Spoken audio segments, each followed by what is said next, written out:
Bienvenue sur Top Invest, la chaîne des top d'investissement. Ici, on parle essentiellement d'entreprises de qualité. Avons-nous une opportunité d'investissement sur Grainvolt? C'est la question à laquelle on va essayer de répondre en se basant sur les états financiers de la compagnie. Je rappelle que ceci représente uniquement mon point de vue et non un conseil d'investissement. Et comme d'habitude, je me réserve le droit de me tromper.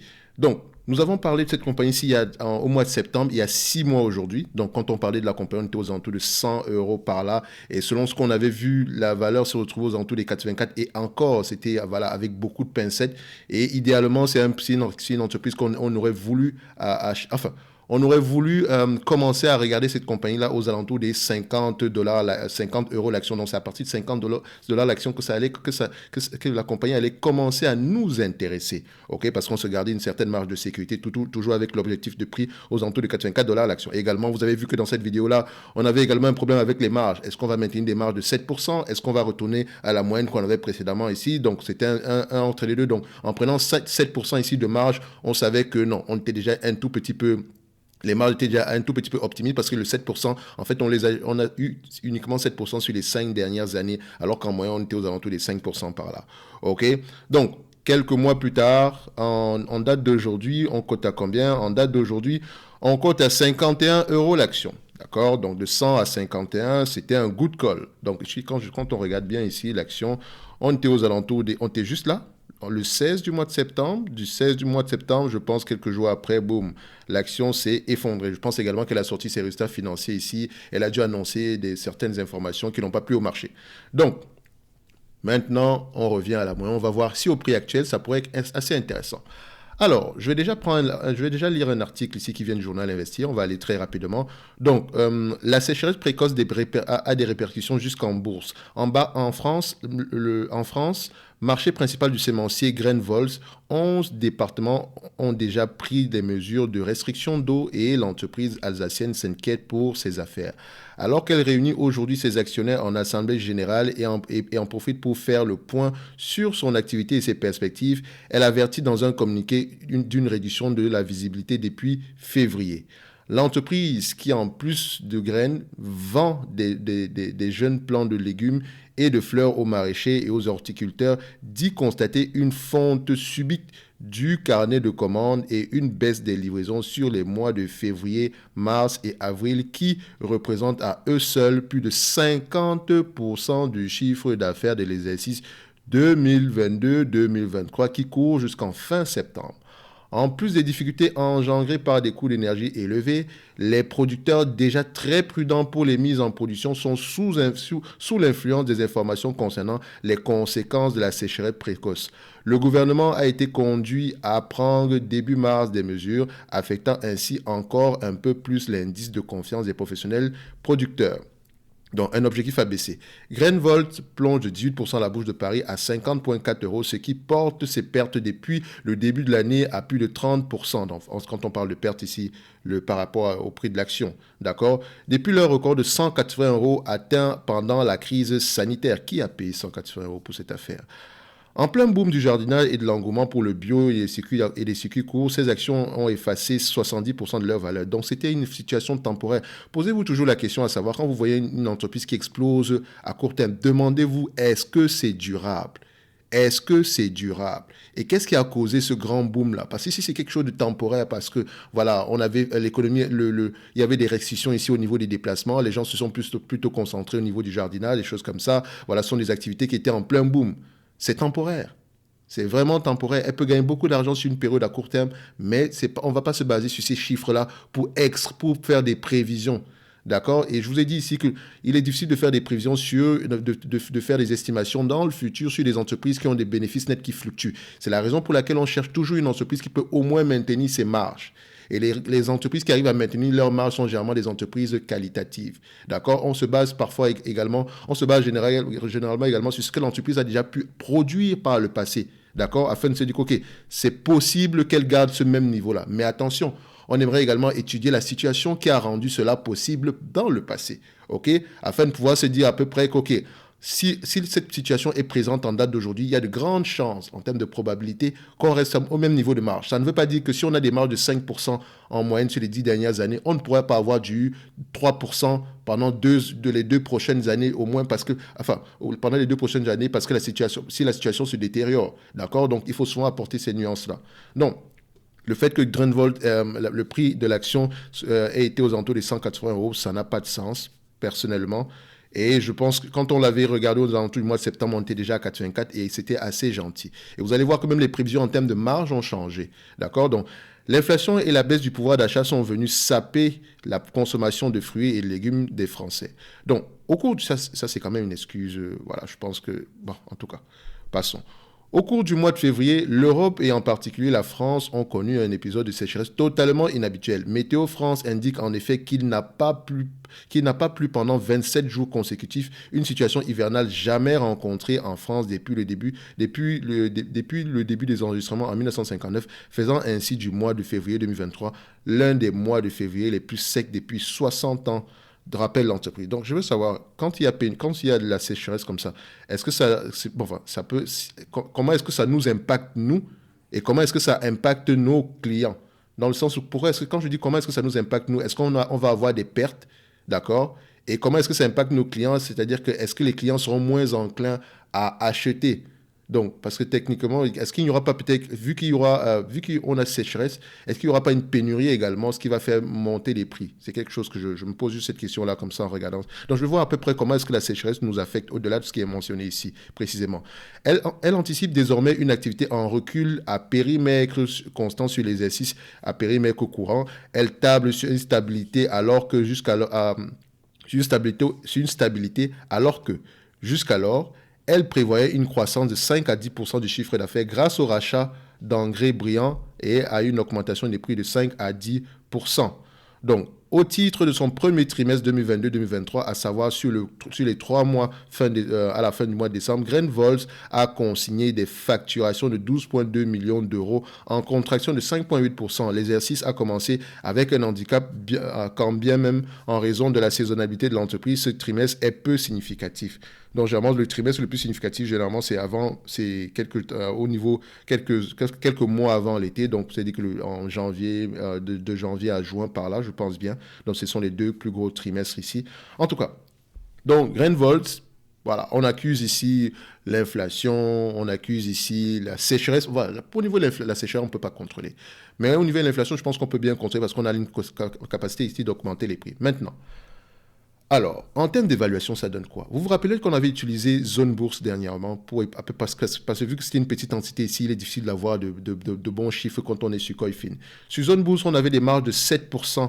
Les marges nettes attendues aux alentours de 7%. Attention, je vous comparais également par rapport aux marges de free cash flow. On s'était rendu compte que pourquoi est-ce que cette compagnie dépense énormément en termes de free cash flow? Donc, les net income et les free cash flow ne vont pas dans le même sens et ça, on n'aime pas ça. Ça veut dire qu'on ne gagne pas d'argent.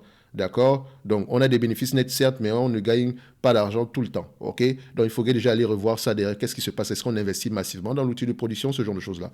Donc, vous remarquez ici que avant, on avait des marges de 7% attendues. Maintenant, on est retourné à la moyenne, on revient à la moyenne de 4 à 5% par là. Ce qui était exactement ce qu'on avait ici. D'accord? Vous voyez pourquoi j'étais assez prudent quand je prenais ces marges-là. C'était pour moi, je me disais, si ça ne marche pas, comment on va faire? Donc, alors, quand on prend ici les 12 derniers mois ici, d'accord? Donc, quand on regarde, enfin, même pas, on va le mettre en yearly, puisque ça s'arrête au mois de septembre. D'accord? Septembre, ici, c'est la fin. Le premier trimestre, c'est celui du mois de décembre. Le second semestre, donc, le premier semestre, c'est au premier semestre ici qu'ils vont publier les résultats semestriels, les résultats avec que ces informations vont être ajustées ici. Et je vous ai déjà expliqué pourquoi c'est le cas par rapport aux compagnies européennes sur Coifin. Donc, quand on regarde ici, en moyenne, sur les 20 dernières années, c'est une entreprise qui a 4,7% de marge. Sur les 10 dernières années, c'est 5,25%. D'accord? Sur les 5 dernières années, on était à du 7%. Donc, ma question était de savoir, est-ce qu'on va maintenir ce 7%-là? Donc, aujourd'hui, si je vais évaluer cette compagnie, si je vais la prendre avec 5%, vu qu'on s'attend à avoir des mauvais résultats dans les mois à venir, pourquoi est-ce que je vais prendre 7%? 7%, ça sera ça sera à peu près le raisonnement optimiste. Maintenant, en termes de revenus, vous pouvez voir sur Zone Bourse, on s'attend à du 144 millions, d'accord, en termes de revenus en 2023, 160 millions en 2024. Donc, on s'attend à une certaine croissance. Okay? Au niveau de la dette nette, qu'est-ce qu'on a ici en termes de dette nette? Dette nette, on est à peu près aux alentours de, voilà, je n'ai pas la dette nette de 36,8 millions ici. Okay? On a toutes les informations requises ici. Par rapport aux revenus, on a 144. En prévision, d'accord, la croissance, oui, on s'attend à 160, etc. Donc, il y aura une certaine croissance. En marge ici, 5%. Ok, celui qui est trop optimiste n'a qu'à prendre du 7%, mais posez-vous toute la question, qu'est-ce que le management pense de ce même 7%-là? En dette nette ici, on sera à 36,8, toujours aller vérifier sans prendre en considération les loyers. Ok, en nombre d'actions ici, en date d'aujourd'hui, on sera à peu près à combien? Donc, nombre d'actions, où est-ce qu'on a? Nombre de titres ici, 1 million 480, d'accord? 480, ok. PER moyen, je vous ai dit, je prends 15 fois les bénéfices maximum. OK? Donc, sur la dernière vidéo, on avait déjà traversé tout ça. Donc, on va aller rapidement ici. Voilà.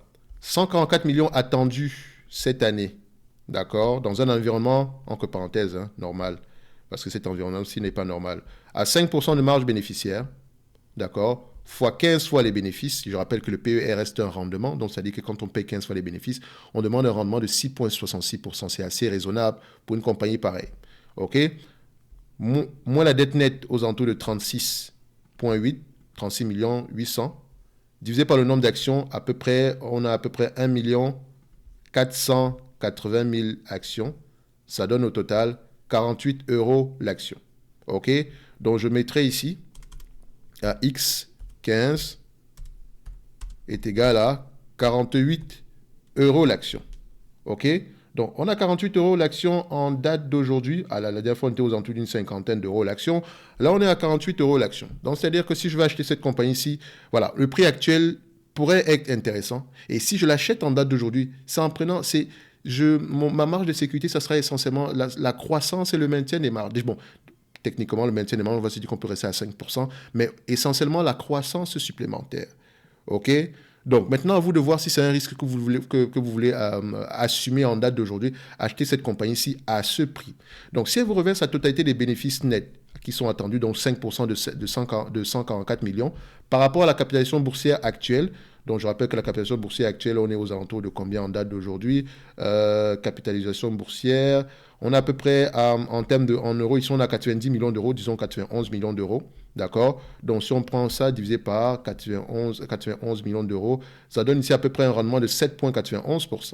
C'est la raison pour laquelle je dis, au prix actuel, Grainvolts ça pourrait être intéressant si on arrive à maintenir les bénéfices nets actuels.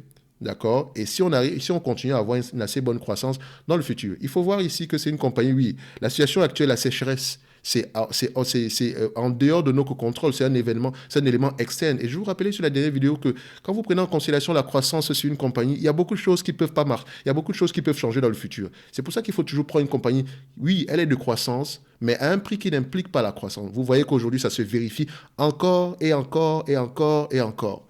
Grainvolts, aujourd'hui. OK?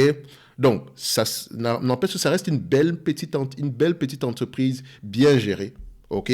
Même si j'ai des questions au niveau des free cash flow, et je vous avais rappelé ici que net income, quand je prends les net income ici, et les free cash flow, d'accord? Histoire de les comparer ici, je vais les mettre ici en yearly. OK? Donc, je mets ça ici annuellement, et je les mets sur le même graphique ici. Vous constatez que, voilà, si je mets à peu près ça comme ça en histogramme, vous allez voir que c'est une compagnie, en termes de free cash flow, sur les dernières années, on va juste séparer. Voilà. Sur les dernières années, ici, en termes de free cash flow, on a perdu de l'argent. OK? Pourquoi? Sur les 1, 2, 3, 4, sur les 4 dernières années, on a perdu de l'argent. On a perdu de l'argent 3 fois. Alors qu'en net income, on gagne de l'argent. Pourquoi? C'est la question que je me pose. Pourquoi c'est le cas? OK? Parce que c'est ici qu'on repaye la dette. C'est à ce niveau-ci qu'on repaye la dette. C'est à ce niveau-ci qu'on paye le dividende. Et en parlant même de dividende d'ailleurs, on a vu ici qu'elle a un potentiel de rendement de près de 7,91% en date d'aujourd'hui, au prix actuel, donc 7,91%. Donc le dividende ici, il est safe. Est-ce qu'il devrait que payer, etc. À vous d'aller vérifier ça ici. Enfin, techniquement, quand je regarde ça, ils peuvent se permettre de payer du 3,26% ici. Ça revient à peu près à dépenser aux alentours de 3 millions par là, entre 3 et 2,7 millions ici. Ils peuvent le faire. Ils ont les moyens de le faire ici. Ils peuvent également rembourser la dette avec le restant, donc, ou bien avec la totalité des free cash flow ici. Donc, pour ceux qui sont intéressés par Grainvolts, c'est peut-être le moment de commencer à creuser. Pour ceux qui l'ont acheté à 180, 100 euros l'action, franchement, je ne sais pas. D'accord? Je ne sais pas si vous allez récupérer vos sommes de départ. En tout cas, peut-être dans très très longtemps. Mais comme je l'ai toujours dit, si une entreprise vous plaît et que le prix ne vous plaît pas, soyez patient. La patience se finit toujours par être récompensée. OK? Ça ne veut pas dire que vous aurez tout. Certaines fois, vous serez trop conservateur et là, vous allez pouvoir vous ajuster. Ça ne fait jamais de mal de ne pas investir, de ne pas, de ne pas investir sur une compagnie parce qu'on pense que le prix n'est pas bon. Ça ne fait pas de mal. D'accord? Parce qu'investir et être mal à l'aise après, ce n'est pas ce qu'on recherche. On veut dormir sur nos deux oreilles. D'accord? Est-ce que Grainvolt nous permet de dormir sur nos deux oreilles? Ça dépend du prix. Et au prix actuel, je pense que c'est d'ailleurs le cas. Donc maintenant, ça va dépendre des perspectives. C'est vrai que c'est une entreprise que j'aime bien. Au prix actuel, je pense ça peut être intéressant si vous pensez qu'il y a une certaine croissance. On va juste s'arrêter là. Ok, n'oubliez pas, dans le lien de cette description, si la promotion concernant la formation thématique se termine ici le 31 du mois de mars. Donc formation thématique, comment analyser une banque, comment lire un rapport financier. Et chaque mois, je vous présente 2 notes d'analyse ici sur les entreprises qui sont sous-évaluées selon moi. Et vous pouvez demander des analyses quantitatives ou des analyses fondamentales, comme on l'appelle vulgairement ici. D'accord? Moi, j'appelle ça analyse quantitative quand on regarde uniquement les chiffres. Ok? On essaye de poser les bonnes questions en regardant les chiffres. Et c'est ce qui nous a permis, par exemple, sur Grainvolt, en regardant les chiffres, on a posé les bonnes questions. D'accord? Donc, c'était une compagnie qui ne nous intéressait pas déjà à ce prix-là. Et aujourd'hui, on semble avoir raison. OK? Donc, en tout cas, techniquement, les éléments étaient déjà là pour tout le monde. OK? Donc, n'oubliez pas, ça se termine au 31 du mois de mars pour la formation thématique. Ça veut dire quoi? Ça veut dire que, vu que c'est une prévente ici et que la formation sera disponible ici, comment analyser une banque, comment lire un rapport financier, je ne parle pas des états financiers, je parle des rapports financiers. Quelles sont les questions à poser? Vu que la formation sera disponible au mois d'avril ici, d'accord? Donc, le prix indiqué pour chaque formation ici, d'accord, sera largement supérieur à ce qui est affiché ici, ok?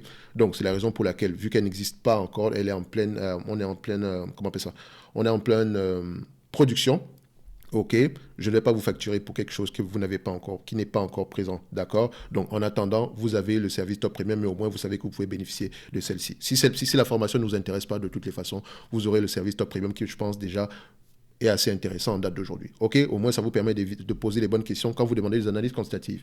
Alors, on va se dire ici qu'on se donne rendez-vous sur la prochaine vidéo. Pour ceux qui sont intéressés par Grainvolt, c'est peut-être le moment de commencer à regarder ça un peu en profondeur. OK? On se dit à bientôt. Merci.